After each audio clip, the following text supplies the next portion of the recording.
ओम नमो भगवते वासुदेवाय। जय श्रीकृष्ण। राधे राधे। শ্রীমদ্ ভগবত গীতা এমন একমাত্র গ্রন্থ যা মানুষকে বেঁচে থাকার জন্য সঠিক দিশা দেখায়। ভগবত গীতা জীবনে ধর্ম, কর্ম এবং প্রেমের পাঠ শেখায়। ভগবত গীতার জ্ঞান মানব জীবন এবং জীবনের পরবর্তী জীবনের জন্য উপযোগী মনে করা হয়। গীতা হলো সম্পূর্ণ জীবন দর্শন, আর যে ব্যক্তি একে যথাযথভাবে অনুসরণ করতে পারে সেই ব্যক্তি সর্বশ্রেষ্ঠ হয়।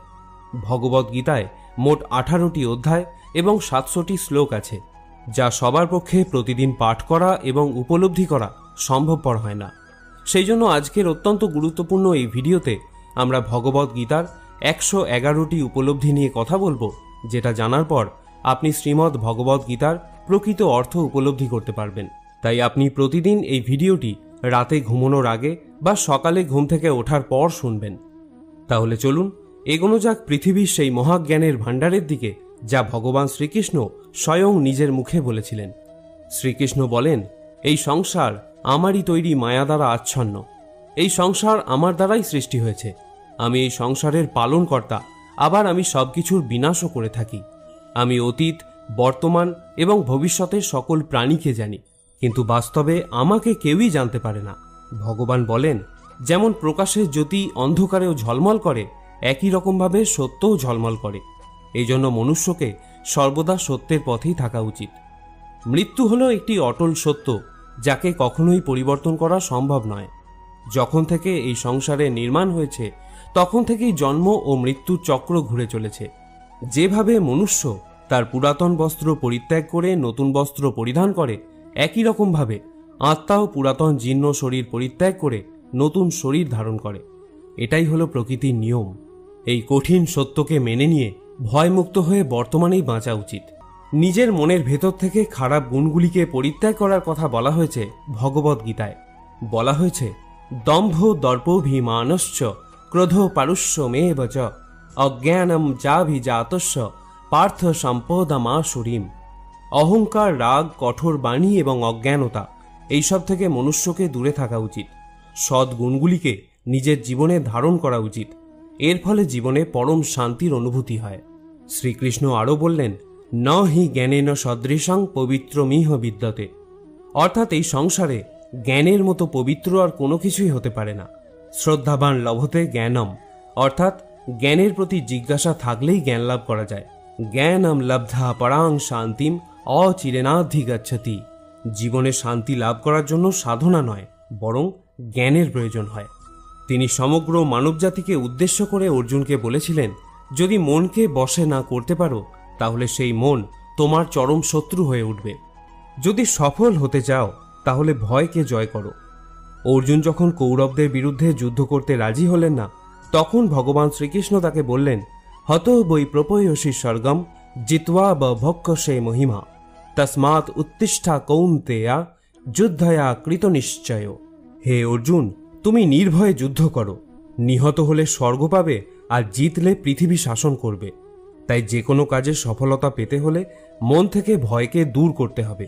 কর্মফল নিয়ে পরমেশ্বর ভগবান গীতায় বলেছেন, কর্মণ্যেবাধিকারস্তে মা ফলেষু কদাচনা। গীতার এই শ্লোকে ফলের আকাঙ্ক্ষা ব্যতীত কর্মের আদি ক্ষেত্রের ওপর জোর দেওয়া হয়েছে। আপনি যদি কোনো কাজে সাফল্য চান তবে কর্মে মনোযোগ দিন, তবেই আপনি বিভ্রান্তি ছাড়া কর্ম করতে সক্ষম হবেন। গীতায় বলা হয়েছে, ফল কামনা করে কর্ম করলে কর্মের দিকে কম আর ফলের দিকেই বেশি মনোযোগ থাকে। যতক্ষণ না তুমি নিজের কাছে হেরে যাচ্ছ, ততক্ষণ এই পৃথিবীর কেউ তোমাকে হারাতে পারবে না। দুর্বল তুমি নয়, দুর্বল তোমার সময়, আর সময় প্রত্যেকের পরিবর্তন হয়।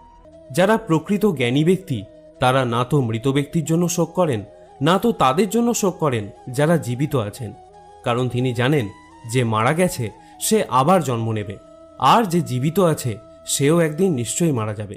ভগবান শ্রীকৃষ্ণ বলেন, মনের শান্তির থেকে বড় সম্পদ এই পৃথিবীতে আর কোনো কিছুই নেই। যে ব্যক্তি নিজের মনকে শান্ত রাখতে শিখে গেছে, তার থেকে বড় ধনী এই সংসারে আর কোথাও নেই। সময় কখনো মানুষের তৈরি পথে চলে না, মানুষকেই সময়ের তৈরি পথে চলতে হয়। একেই তো নিয়তি বলে। জীবন তখন কঠিন মনে হয় যখন আমরা নিজেকে পরিবর্তন করার পরিবর্তে পরিস্থিতিকে পরিবর্তন করার চেষ্টা করি। কর্মই হলো সবথেকে বড় ধর্ম। ভগবান শ্রীকৃষ্ণ গীতায় অর্জুনকে উপদেশ দিতে গিয়ে বলেছেন, মনুষ্য কর্ম করার জন্যই পৃথিবীতে জন্ম নেয়, আর কর্ম না করে কেউ ক্ষণকালও থাকতে পারে না। পরিণামের কথা চিন্তা না করে মানুষকে নিজের কর্তব্য পালন করে যাওয়া উচিত। ক্রোধ মানুষকে নরকে টেনে নিয়ে যায়। ক্রোধ করার জন্য মানুষের মন অশান্ত হয়ে পড়ে, আবেগের বশবর্তী হয়ে তখন সে নিজেরই ক্ষতি করে। ভগবান শ্রীকৃষ্ণ বলেন, মনুষ্যকে ক্রোধ এড়িয়ে চলতে হবে।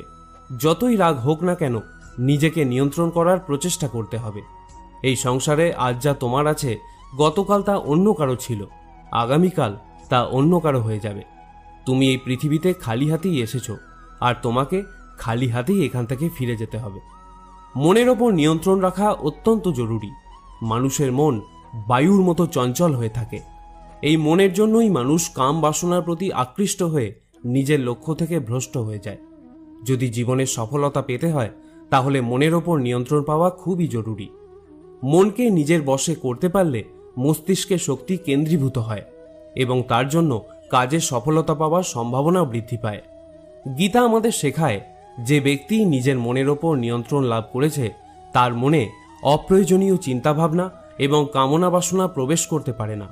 সে অকারণ ইচ্ছা থেকেও নিজেকে দূরে রাখতে পারে, আর তার সাথে ব্যক্তি নিজের লক্ষ্যকেও খুব সহজেই জয় করে নিতে পারে। সদা সন্দেহকারী ব্যক্তি না তো এই জীবনে শান্তি পায়, না তো অন্য জীবনে। আর সেজন্যই তুমি সন্দেহের প্রবণতা থেকে দূরে থাকো। অধিক সন্দেহ করলে মনের সমস্ত শান্তি নষ্ট হয়ে যায়, আর ব্যক্তি ভ্রমের বশবর্তী হয়ে আপনজনদের সঙ্গে সব সম্পর্ক নষ্ট করে ফেলে। শরীরের সৌন্দর্য মনকে আকর্ষিত করে, কিন্তু স্বভাবের সৌন্দর্য হৃদয়কে আকর্ষণ করে। সেই জন্যই মনুষ্যের স্বভাব সর্বদা নির্মল হওয়া উচিত। কে কি করছে, কেন করছে এবং কিভাবে করছে, এসব থেকে যত দূরে থাকবে, ততই তুমি সুখে থাকবে। জীবনে আমরা কতটা ঠিক এবং কতটা ভুল, এটা মাত্র দুজনই জানে। একজন হলেন পরমাত্মা এবং দ্বিতীয়জন হল আমাদের অন্তরাত্মা। ভগবান শ্রীকৃষ্ণ বলেন, যে ব্যক্তির মধ্যে জ্ঞানের অভাব এবং ঈশ্বরে বিশ্বাসের অভাব থাকে, সেই ব্যক্তি জীবনে কখনো আনন্দ এবং সফলতা লাভ করতে পারে না। মানুষের দুঃখের প্রধান কারণই হলো তার মোহ। যে যত বেশি মোহ করবে, সে তত বেশি দুঃখও ভোগ করবে। তোমার আফসোস তোমার অতীতকে পরিবর্তন করতে পারবে না, আবার তোমার দুশ্চিন্তা তোমার ভবিষ্যৎকেও পরিবর্তন করতে পারবে না। সেই জন্যই বর্তমানের আনন্দ উপভোগ করাই সব থেকে সুখের। শ্রীকৃষ্ণ আরও বলেন, যে তোমার পাশে থাকে তুমিও তার পাশে সবসময় থেকো, আর যে তোমার সাথে প্রতারণা করে তাকে তুমি ত্যাগ করো। যে স্থানে তোমার কোনো সম্মান নেই, সেখানে কখনোই যাওয়া উচিত নয়, কারণ এটা করলে লোক তোমাকে বোকা এবং দুর্বল ভাববে। ক্রোধোদ্ভবতি সম্মোহ, স্মৃতিভ্রংশ বুদ্ধির নাশ, বুদ্ধি নাশত্ব প্রাণস্বতী। গীতার এই শ্লোকটি বলে, যে কোনো কাজের সাফল্যের জন্য মনের প্রশান্তির প্রয়োজন হয়। ভগবান শ্রীকৃষ্ণ বলেন, রাগ বুদ্ধিকে ধ্বংস করে ব্যক্তিকে মূর্খ করে তোলে। একজন মূর্খ ব্যক্তি নিজেকে ধ্বংস করে। এমতাবস্থায় যে কোনো কাজের সফলতার জন্য ক্রোধ ত্যাগ করা অতি আবশ্যক। যে কখনো জীবনের সংকটে পড়েনি, সে কখনো নিজের শক্তির সম্পর্কে জানতে পারে না। যে অন্যের দুঃখকে অনুভব করতে পারে, যার মনে দয়া আছে, যারা মন থেকে শুদ্ধ, সে এই পৃথিবীর জন্ম মৃত্যু চক্র থেকে মুক্ত হয়ে যায়। ভগবদ গীতার একটি বড় শিক্ষা হলো এই, যে কাউকে কিছু দিয়ে কখনো অহংকার করা উচিত নয়। কে বলতে পারে তুমি তাকে সেটা দিচ্ছ নাকি পূর্বজন্মের ঋণ পরিশোধ করছো? যেসব ব্যক্তিরা অহংকারী হয়, তাদের বংশ, বৈভব এবং প্রতিষ্ঠা তিনটেই চলে যায়। যদি বিশ্বাস না হয়, তাহলে রাবণ, কৌরব এবং কংসকে দেখো, যারা অতিরিক্ত অহংকারের কারণে নিজেদেরকেই ধ্বংস করেছিল। যদি কাউকে বিশ্বাস করতে হয়, তাহলে তার কথায় নয়, তার ব্যবহার দেখো। অতিরিক্ত রাগের সময় কিছুটা চুপ থাকলে এবং ভুলের সময় কিছুটা মাথা নত করলে জীবন আরও সহজ হয়ে ওঠে। ভগবান বলেন, যে ব্যক্তি আমাকে জেনে যায়, সে এই কষ্টে ভরা পৃথিবীর জন্ম মৃত্যুর চক্র থেকে মুক্তি পেয়ে যায়। যে ব্যক্তি ভগবদ গীতা পড়ে এবং তাকে অনুসরণ করে, তার জীবন থেকে সমস্ত দুষ্কর্মের প্রভাব নষ্ট হয়ে যায়। যা তোমার ভাগ্যে আছে তা দৌড়ে তোমার কাছে আসবে, আর যা তোমার ভাগ্যে নেই তা এসেও আবার চলে যাবে। ঝড় যেমন নদীতে থাকা নৌকোকে পথভ্রষ্ট করে দেয়, সেরকমই বাসনা মানুষের বুদ্ধিকে ভ্রষ্ট করে দেয়। যে মানুষ সুখ দুঃখে মান অপমানে শান্ত থাকতে পারে, সেই মানুষ আমার অতি প্রিয়। বুদ্ধিমান ব্যক্তি যখন সম্বন্ধ রাখা বন্ধ করে দেয় তখন বুঝে নেওয়া উচিত যে তার আত্মসম্মানে কোথাও না কোথাও আঘাত লেগেছে। মানুষ এই জন্য দুঃখী নয় যে সে ঈশ্বরের অস্তিত্বকে বিশ্বাস করে না। মানুষ এই জন্য দুঃখী কারণ সে ঈশ্বরের জ্ঞানকে বিশ্বাস করে না। সময় এলে সবকিছুই পাওয়া যায়। সময়ের আগে কোনো কিছু পাওয়ার ইচ্ছাই দুঃখের প্রধান কারণ হয়ে দাঁড়ায়। যারা প্রেমকে জঘন্য বলেন তারা মূর্খ। এই জগৎ প্রেম দিয়েই তৈরি হয়েছে। প্রেমই হলো এই জগতের মেরুদণ্ড। মনুষ্য তার বিশ্বাস এবং চিন্তাভাবনা দ্বারাই তৈরি হয়। যার মনের চিন্তাভাবনা যেমন হয় সেই মানুষ সেরকমই তৈরি হয়। এই সংসারে ভাগ্যের থেকে বেশি এবং সময়ের থেকে আগে না তো কেউ কিছু পেয়েছে আর না কখনো পাবে। মুখ থেকে বেরোনো কথার মধ্যে সংযম থাকা অত্যন্ত জরুরি, কারণ মুখের কথা একজনকে যা আঘাত দিতে পারে সেই আঘাতের ক্ষত কোনোদিন পূরণ করা যায় না। শ্রীকৃষ্ণ বলেন, ধর্মের জন্য লড়াই করতে শেখো, অধর্মের শত্রু হতে শেখো এবং যারা তোমার আপন তাদের জন্য ত্যাগ করতে শেখো। সত্য সর্বদা জলে ভাসমান তেলের মতো হয়। তুমি যতই মিথ্যার জল ঢালো, সত্য সর্বদা ওপরেই থাকবে। জীবনের একটি অমূল্য শিক্ষা, খুব আনন্দের সময় কারোর কাছে কোনো প্রতিজ্ঞা করো না। খুব রাগের সময় কাউকে উত্তর দিও না। আবার যখন খুব দুঃখ হবে তখন কোনো সিদ্ধান্ত নিও না। যদি কোনো মনুষ্য সমগ্র জগৎকে জেনে যায়, সমগ্র সংসারকে জেনে যায়, কিন্তু সে নিজেকে না জানতে পারে, তাহলেও সেই মানুষ নির্বোধ থেকে যায়। যদি কেউ তোমাকে প্রত্যাখ্যান করে তাহলে দুঃখ করো না, কারণ বাস্তবে সে তোমার মূল্য বোঝেনি। যে সম্পর্ক তোমাকে কাঁদিয়ে দেয় সেই সম্পর্কে থেকে গভীর সম্পর্ক আর কোনো কিছুই হয় না। আর যে সম্পর্ক তোমাকে কাঁদার জন্য ছেড়ে দেয় তার থেকে দুর্বল আর কোনো সম্পর্ক হয় না।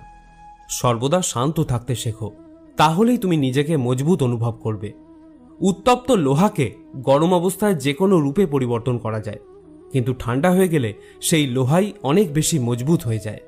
একজন জ্ঞানী ব্যক্তি হলো সেই যে অন্যকে দেখে এবং তার থেকে শিক্ষা লাভ করে, কিন্তু তাকে কখনো ঈর্ষা করে না। এই পৃথিবীতে কেউ কারোর আপন হয় না। মৃতদেহকে শ্মশানে নিয়ে যাওয়ার পর আপনজনরাই জিজ্ঞাসা করে আর কতক্ষণ সময় লাগবে। জীবনে দুঃখ পাওয়াও জরুরি, না হলে সুখের গুরুত্ব অনুভব করা যায় না। এই পৃথিবীতে একমাত্র মাতা এবং পিতাই হলেন দুজন ব্যক্তি যারা সর্বদা চান যেন তার সন্তান তাদের থেকে উন্নতি করে। সময়, বন্ধু এবং সম্পর্ক হলো এই তিন জিনিস যা আমরা বিনামূল্যে পাই, কিন্তু এদের মূল্য আমরা তখন বুঝতে পারি যখন কোনো একটি আমাদের জীবন থেকে হারিয়ে যায়। জীবনে কিছু দুঃখ আমাদের এমনও থাকে যা আমাদের বাঁচতে দেয় না, আবার জীবনে কিছু কর্তব্যও এমন থাকে যা আমাদের মরতে দেয় না। তুমি যত ইচ্ছা ভালো কাজ করে নাও, তোমার প্রশংসা একমাত্র শ্মশানেই হবে। যদি তুমি কোনো ব্যক্তিকে একবার ক্ষমা করে দাও তাহলে তুমি জ্ঞানী, যদি দ্বিতীয়বার ক্ষমা করে দাও তাহলে তুমি নরম মনের মানুষ, কিন্তু যদি তুমি সেই ব্যক্তিকে তৃতীয়বারও ক্ষমা করে দাও তাহলে তুমি এই দুনিয়ার সবথেকে বড় মূর্খ। এই জীবনের সবথেকে দামি জিনিস হলো তোমার বর্তমান। যদি এটা একবার হারিয়ে যায়, পুরো দুনিয়ার সম্পত্তি দিয়েও এটাকে তুমি আর ফিরিয়ে আনতে পারবে না। ঈশ্বরের কাছে কোনো কিছু চাওয়ার পর যদি না পাও তাহলে ঈশ্বরের ওপর রাগ করো না, কারণ ঈশ্বর তোমাকে সেটা দেয় না যেটা তোমার ভালো লাগে। ঈশ্বর তোমাকে সেটা দেয় যেটা তোমার জন্য ভালো। প্রেম সর্বদা ক্ষমা চাইতে পছন্দ করে, কিন্তু অহংকার ক্ষমা চাওয়াতে পছন্দ করে। ভগবান শ্রীকৃষ্ণ বলেন, তোমার নাম নয়, কর্মই তোমার আসল পরিচয়। তার কারণ এক নামের হাজার মানুষ আছে, তাদের নাম এক হলেও কর্ম ভিন্ন হয়, আর সেটাই তাদের আসল পরিচয়। হাজারটা ভালো কথার মধ্যেও লোক তোমার খারাপ কথাটাকেই মনে রাখবে, তাই লোক কি বলছে তাতে মনোযোগ দিও না। যতটা সম্ভব নিশ্চুপ থাকাই শ্রেয়, কারণ মানুষের পাপের জন্ম তার মুখের কথা থেকেই প্রথম শুরু হয়। কারোর সাথে ছলনা করা বা ঠকানো হলো একটা ঋণের মতো, যা অন্য কারোর কাছে তোমাকে পরিশোধ করতেই হবে। আজ তুমি একজনকে ঠকাবে, আগামীকাল তার পরিণাম তুমি অন্য কারোর কাছ থেকে অবশ্যই পাবে। যদি তোমার দৃষ্টি সত্যিই ভালো হয় তাহলেই একমাত্র তুমি নিজের দোষ এবং অন্যের গুণগুলিই খুঁজে পাবে। যে সময়ের সাথে স্বভাব পরিবর্তন করে তাকে কখনোই বিশ্বাস করা উচিত নয়। জীবনে কখনো নিজেকে অন্যের সাথে তুলনা করো না। তুমি যেমনই হও সেটাই সর্বশ্রেষ্ঠ। প্রত্যেকেই তাদের জীবন বদলানোর জন্য সময় পায়, কিন্তু সময় বদলানোর জন্য দ্বিতীয় জীবন কেউই পায় না। ভগবান বলেন, যা অবশ্যম্ভাবী তা ঘটবেই, আর যা হবার নয় তা কখনোই হবে না। এরকম বিচার যার মনে থাকে তাকে দুশ্চিন্তা কখনোই পীড়া দেয় না। ভালো উদ্দেশ্য নিয়ে যে কাজ করা হয় তা কখনোই ব্যর্থ হয় না, আর তার ফলও তুমি একদিন নিশ্চয়ই পাবে। জীবনের সবথেকে বড় ভুল হলো সেটাই যেটা থেকে আমরা কিছু শিখতে পারি না। আজ তুমি যে কাজ করছো তার ফল তুমি ভবিষ্যতে নিশ্চিত পাবে, আর আজ তুমি যা পেয়েছো তা তোমারই দ্বারা করা তোমার অতীতের কর্মের ফল। শ্রীকৃষ্ণ বলেন, যে মানুষ শ্রদ্ধা ভক্তির সঙ্গে আমার উপাসনা করে আমি তাকে সেই সব কিছু দিয়ে থাকি যা তার কাছে নেই, আর তার কাছে যা থাকে আমি তা রক্ষাও করি। কাকে কি আর কতটা বলতে হবে যদি তুমি শিখে নাও তাহলে তোমার জীবন সার্থক হয়ে যাবে। যদি জীবনে কখনো সুযোগ পাও তাহলে স্বার্থ ত্যাগ করে সাহায্য করে দিও, কিন্তু কখনোই স্বার্থপর হয়ে এড়িয়ে যেও না। ধর্ম দ্বারা পরিপূর্ণ হৃদয় সর্বদা ধর্মের পরামর্শ দেয়, আর অধর্ম দ্বারা পরিপূর্ণ হৃদয় সর্বদা অধর্মের পরামর্শ দেয়। কোনো রকম দুঃখ কষ্টের মধ্যে তোমাকে এই 7টি গুণ বাঁচাবে: তোমার জ্ঞান, তোমার বিনম্রতা, তোমার বুদ্ধি, তোমার ভিতরের সাহস, তোমার ভালো কর্ম, সত্য কথা বলার অভ্যাস এবং ঈশ্বরে বিশ্বাস। যখন কঠিন সময় আসে তখন ব্যক্তি একা হয়ে যায়, কিন্তু এটাও সত্য যে সেই কঠিন সময় ব্যক্তিকে আরো মজবুত করে দেয়। যে তোমাকে সম্মান দেয় তাকেও তুমি সম্মান দাও। কারো সামর্থ্য দেখে তার সামনে মাথা ঝোঁকানো ভীরুতার লক্ষণ। তোমার সামনে যত বড় কঠিন পরিস্থিতি এসে পড়ুক না কেন, একটা কাজ করবে, নিজের সবকিছু ভগবানকে সমর্পণ করে দাও। ভগবানের উপর বিশ্বাস সেই ছোট্ট শিশুর মতো করো যাকে হাওয়াতে ছুঁড়ে দিলেও সে হাসতে থাকে। সে ভয় পায় না, কারণ সে জানে যে তুমি তাকে নিচে ফেলে দেবে না। ভগবান শ্রীকৃষ্ণ বলেন, তুমি মন ছোট করো না। যদি আপনজন তোমার থেকে মুখ ফিরিয়েও নেয় আমি তোমার সাথে সবসময় থাকব। কারোর সামনে এতটাও ঝোঁকা উচিত নয় যে সে তোমাকে নিচু শ্রেণীর লোক ভাবতে শুরু করে। মনুষ্য সর্বদা তার ভাগ্যকে দোষারোপ করে, এটা জেনেও যে ভাগ্যের থেকেও বড় হলো তার কর্ম, যেটা তার নিজের হাতেই রয়েছে। জীবনে এমন একজন থাকাও খুব জরুরি যাকে কিছু বলার জন্য ভাষার প্রয়োজন হয় না, হয়তো তাকেই পরমাত্মা বলা হয়। শ্রীকৃষ্ণ বলেছিলেন, মৃত্যুর সময় কোনো ব্যক্তি যদি আমার নাম করতে করতে দেহত্যাগ করে তাহলে সে আমার পরম ধাম প্রাপ্ত হয়। ভগবান শ্রীকৃষ্ণ অর্জুনকে বললেন, হে ভারত, প্রকৃতি আমার গর্ভাধান স্থান। আমি প্রকৃতিতে গর্ভাধান করি, আর তা থেকেই সর্বভূতের উৎপত্তি হয়। মানুষ, দেবতা ও অন্যান্য জনিতে যে সকল শরীর উৎপন্ন হয় আমি তাদের পিতা এবং প্রকৃতি হলেন তাদের মাতা। হে মহাবাহ, সত্য, রজ এবং তম এই 3 গুণ দেহ মধ্যে আত্মাকে আবদ্ধ করে রাখে। এর মধ্যে সত্যগুণ হল নির্মল ও নির্দোষ। এই সত্যগুণ আত্মাকে সুখ ও জ্ঞানের সঙ্গ দিয়ে আবদ্ধ করে রাখে।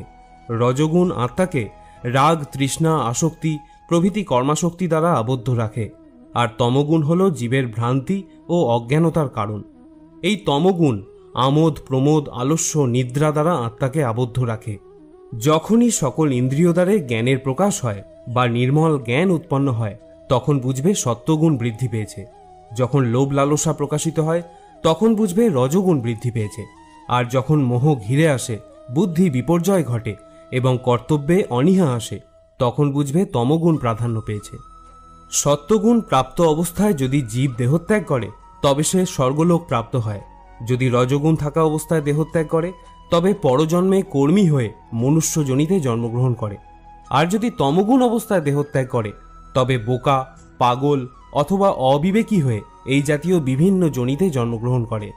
হে অর্জুন, আমি অব্যক্ত রূপে সমস্ত জগৎ ব্যাপিয়ে আছি। সমস্ত জীব সকল আমাতেই অবস্থিত, কিন্তু আমি তাহাতে নই। যেমন আয়নাতে তুমি নিজের প্রতিবিম্ব দেখতে পাও, অর্থাৎ তুমি আয়নার মধ্যেই আছো, কিন্তু আয়না তোমার মধ্যে নেই। হে কৌন্তেয়, কল্পের শেষে সমস্ত জীব আমাতেই বিলীন হয়, আবার কল্পারম্ভে পুনরায় তারা আমার থেকেই নির্গত হয়। আমি নিজ প্রকৃতিকে নিজের বশে রেখে নিজ নিজ কর্ম নিমিত্তে স্বভাব অনুযায়ী জীবগণকে বারবার সৃষ্টি করে থাকি। আমার অধিষ্ঠানের জন্যই এই জগৎ প্রসব হয়, এই জন্যই জগৎ বারবার উৎপন্ন হয়। হে কৌন্তেয়, যারা অন্য দেবতায় ভক্তিযুক্ত হয়ে পূজা করে তারাও আমাকেই পূজা করে, কিন্তু তারা শাস্ত্রবিধি অমান্য করে। আমি সর্বযজ্ঞের ফলদাতা ও ভোক্তা এই তত্ত্ব জানে না বলেই তারা পুনরায় সংসারে পতিত হয়। যারা দেবগণের পূজা করেন তারা দেবলোক, যারা পিতৃগণের পূজা করেন তারা পিতৃলোক, যারা যক্ষ রক্ষাদিগের পূজা করেন তারা ভূতলোক প্রাপ্ত হন, কিন্তু যারা আমার ভজনা করেন তারা আমাকেই প্রাপ্ত হন। যিনি আমাকে পত্র, পুষ্প, ফল, জল ইত্যাদি ভক্তিপূর্বক দান করেন, আমি সেই ভক্তের উপহার গ্রহণ করে থাকি। ভগবান শ্রীকৃষ্ণ দেহের সঙ্গে আত্মার সম্পর্ককে খুব সুন্দরভাবে ভগবদ গীতায় তুলে ধরেছেন। জীবের মূল সত্তা কি, দেহের সাথেই বা আত্মার সম্পর্ক কি, আত্মার স্বরূপ কি, এই সকল জটিল বিষয়বস্তু খুব সূক্ষ্মভাবে ভগবান শ্রীকৃষ্ণ গীতায় তুলে ধরেছেন আমাদের মূল সত্তাকে অবগত করার মানসে। প্রথমেই আত্মার স্বরূপ সম্পর্কে ভগবান ধারণা দিচ্ছেন, অন্তবন্তু ইমে দেহা নিত্য শক্তা শরীরিণ অনাসীন প্রমেয়স্য তস্মাৎ যুদ্ধস্য ভারত। আত্মা যে দেহকে আশ্রয় করে অবস্থান করেন, সেই দেহ নশ্বর বলে কথিত হয়েছে, কিন্তু আত্মা হলো অবিনশ্বর। তাহলে এখন এই প্রশ্নের উত্তর খুঁজতে হবে যে আমি আসলে কে। দেহটা যদি নশ্বরই হয়, তাহলে তো তার ধ্বংস অনিবার্য। তাহলে আমি ধ্বংস হয়ে গেলে কর্মফলের ভোগটা কার? এই প্রশ্নের উত্তরটা কিন্তু ভগবানের এই শ্লোকে স্পষ্টভাবেই প্রতীয়মান হয়। দেহটা যেহেতু নশ্বর, তাই এই দেহটা আমি নই। যেহেতু আত্মা অবিনশ্বর ও নিত্য, তাই আত্মাটাই হচ্ছে আমি। আমার মূল সত্তা হলো আমি এক আত্মা, যে একটি দেহকে আশ্রয় করে আছি। দেহটা আত্মার একটি আবরণ মাত্র, যেটা ভগবান আরো স্পষ্ট করে বলেছেন, বাসাংসি জীর্ণানি যথা বিহায় নবানি গৃহ্ণাতি নরপরাণি তথা শরীরানি বিহায় জীর্ণান্ন ন্যান্নি সংজাতি নবানি দেহি। যেরকম মনুষ্য তার পুরাতন বস্ত্রগুলি ত্যাগ করে নতুন বস্ত্র ধারণ করে, সেইরূপ জীবাত্মাও পুরাতন শরীর ত্যাগ করে নতুন দেহ ধারণ করে। বর্তমানে আমি এই দেহকে আশ্রয় করে আছি, আবার কোনো এক সময় পুরাতন বস্ত্রের মতোই এই দেহকে পরিত্যাগ করে কর্মফল অনুযায়ী নতুন একটি দেহ আমি ধারণ করব। এটাই হলো প্রকৃতির বিধান। এখানে কিন্তু ভগবান আমাদের জীবাত্মা বলে সম্বোধন করেছেন। এর মানে হলো আমি হলাম আত্মা, তবে জীবাত্মা। আর পরমেশ্বর ভগবান যেহেতু সর্বভূতে অবস্থান করেন, তাই তিনি হলেন পরমাত্মা। যেহেতু আমার জন্ম হয়েছে, তাই আমার মৃত্যু অবশ্যম্ভাবী। কিন্তু জন্ম ও মৃত্যু কোনো সৃষ্টি বা বিনাশ নয়। গীতার ভাষায় এটা দেহ পরিবর্তন করার একটা নিয়ম মাত্র। জাতস্য হি ধ্রুব মৃত্যু ধ্রুবম জন্ম মৃতস্য চ তস্মাৎ পরিহার্য অর্থে নতম সচিতুম অর্হসি। যার জন্ম হয়েছে তার মৃত্যু নিশ্চিত, আবার যার মৃত্যু হয়েছে তার জন্ম হওয়াও নিশ্চিত। সুতরাং যা অবশ্যম্ভাবী, তার জন্য আমাদের শোক করা উচিত নয়। এটি হলো ভগবদ গীতার সবথেকে বড় উপলব্ধি। যারা এই শরীরকে সর্বস্ব বলে মনে করেন, তারাই কেবল দুঃখ ভোগ করেন। কিন্তু যারা জানেন এই শরীরটা আমি নই, আমি জীবাত্মা, আমার বিনাশ নেই, তারা কখনো কোনো কষ্টে ব্যথিত হন না বা অধিক আনন্দে প্রভাবিতও হন না। বিষয় চিন্তা করতে করতে মানুষের তাতে আসক্তি জন্মায়। আসক্তি থেকে কামনা, কামনা থেকে ক্রোধ, ক্রোধ থেকে মোহ, মোহ থেকে স্মৃতিভ্রংশ, স্মৃতিভ্রংশ থেকে বুদ্ধিনাশ, আর বুদ্ধিনাশ হলেই বিনাশ ঘটে। কিন্তু যার ইন্দ্রিয় প্রসন্নচিত্ত এবং বুদ্ধি ঈশ্বরে স্থিত, তিনি অমৃত লাভ করেন। আর যিনি অযুক্ত, যার চিত্ত ঈশ্বরে সমাহিত নয়, তার আত্মা বিষয়ক বুদ্ধিও হয় না। যার আত্মা বিষয়ক বুদ্ধি চিন্তা নেই, তার শান্তিও নেই। আর যার শান্তি নেই, তার সুখ কোথায়? আমাদের মন সকল ইন্দ্রিয়কে পরিচালনা করে। যখন ইন্দ্রিয় সকল মনের অধীন এবং প্রজ্ঞাবান, যার ইন্দ্রিয় সকল বিষয় থেকে নিবৃত হয়েছে, তার প্রজ্ঞা প্রতিষ্ঠিত হয়েছে বলে জানবে। যেমন নদীর জল সমুদ্রে প্রবেশ করে বিলীন হয়ে যায়, তেমনি আত্মাবান ব্যক্তিতে বিষয় সকল প্রবেশ করলেও তাতে চিত্ত বিক্ষিপ্ত না হয়ে স্থির থাকে।